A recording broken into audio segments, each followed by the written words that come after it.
Danavaigudem park area వాసులు దుమ్ముధూళి నుండి Danavaigudem park area వాసులు దుమ్ముధూళి నుండి దానవాయిగూడెం పార్క్ ఏరియా వాసులు దుమ్ముధూళి నుండి రోడ్ల మరమ్మతులను వెంటనే రోడ్ల మరమ్మతులు వెంటనే రోడ్ల మరమ్మతులు వెంటనే రోడ్ల మరమ్మతులు వెంటనే రోడ్ల మరమ్మతులు వెంటనే దానవాయిగూడెం పార్క్ ఏరియా వాసులు దుమ్ముధూళి నుండి దానవాయిగూడెం పార్క్ ఏరియా వాసులు దుమ్ముధూళి నుండి దుమ్ముధూళి నుండి దానవాయిగూడెం పార్క్ ఏరియా వాసులు దుమ్ముధూళి నుండి దానవాయిగూడెం పార్క్ ఏరియా వాసులు దుమ్ముధూళి నుండి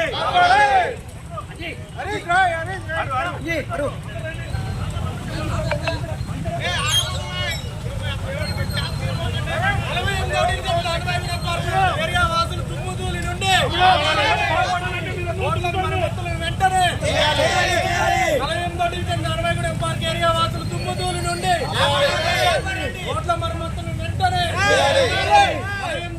దానవాయిగూడెం పార్క్ ఏరియా వాసులను దుమ్ముధూళి నుండి రోడ్ల మరమ్మతులను వెంటనే రోడ్ల మరమ్మతులను వెంటనే రోడ్ల మరమ్మతులను వెంటనే 48వ డివిజన్ దానవాయిగూడెం పార్క్ ఏరియా వాసులను దుమ్ముధూళి నుండి రోడ్ల మరమ్మతులను వెంటనే రోడ్ల మరమ్మతులను వెంటనే పట్టణ ప్రజల దుమ్ముధూళి నుండి రోడ్లను వెంటనే మరమ్మతులు చేయండి రోడ్లను వెంటనే మరమ్మతులు చేయండి రోడ్లను వెంటనే మరమ్మతులు చేయండి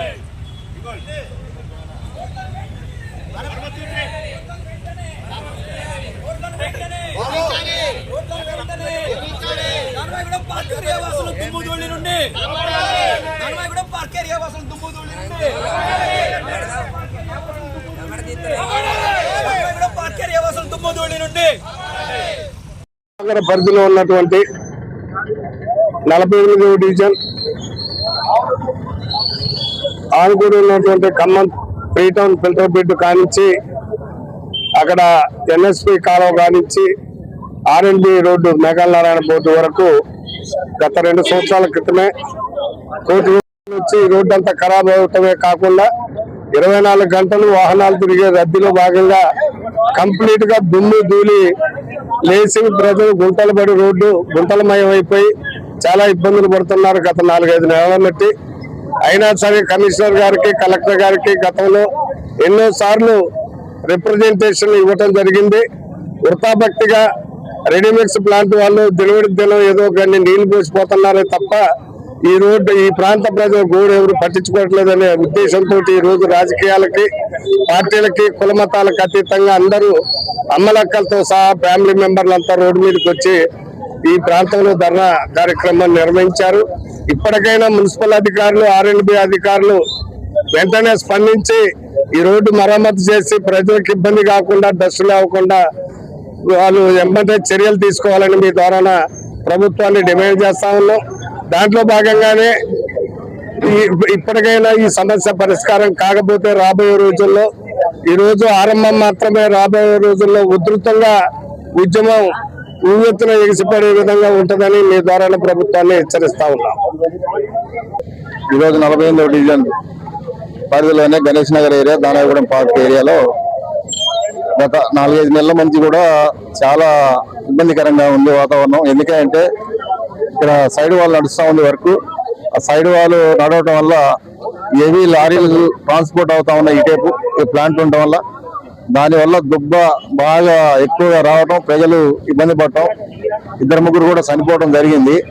దాని మీద ఈ రోజు ఇక్కడ ధర్నా చేయడం అనేది కూడా జరిగింది.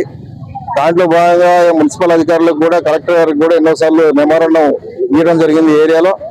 దాంట్లో కార్పొరేటర్ గారు కూడా చాలా సార్లు కూడా రిప్రజెంటేషన్ ఇచ్చి ఉన్నాడని చెప్పి తెలిసింది. మరి ఆయన గారు కార్పొరేటర్ స్వయంగా రిప్రజెంటేషన్ ఇచ్చినా కూడా స్పందించే పరిస్థితి లేదు ఈ ఏరియాలో. మరి ఎందుకనేది ఒకసారి మరి గౌరవ మంత్రి గారు అర్థం చేసుకోవాలి. ఎందుకంటే ఈ ఏరియా మరి ఖమ్మం డివిజన్ అనే 48వ డివిజన్ ఖమ్మం టౌన్ కి అనుసంధానం ఉంది కాబట్టి, ఎందుకంటే ఆయన నియోజకవర్గంలో ఉంది, ఆయన ఎమ్మెల్యేగా ఉన్నారు, తర్వాత అట్లాగే మంత్రి గారుగా ఉన్నారు. మరి ఈ ఏరియా సమస్యని సాల్వ్ చేయాల్సిన బాధ్యత ఆయన గారి మీద ఉంది.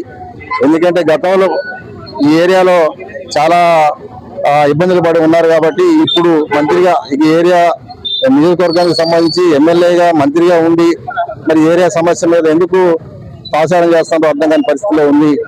కార్పొరేటర్ ఎవరైనా కానీ కానీ పని మాత్రం అఫీషియల్ గా ఉన్న గవర్నమెంట్ పని చేయించాల్సిన బాధ్యత ఉంది. ఆ విధంగా మరి ముందు ముందు పని చేయించాలి, ప్రజలకు ఇబ్బంది లేకుండా చూడాల్సిన బాధ్యత కూడా మంత్రి గారి మీద ఉంది.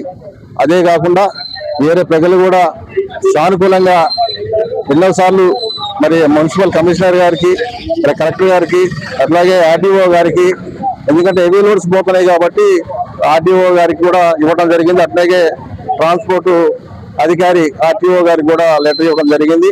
సంబంధిత 3 టౌన్ పోలీస్ స్టేషన్ లో కూడా కంప్లైంట్ ఇవ్వడం జరిగింది.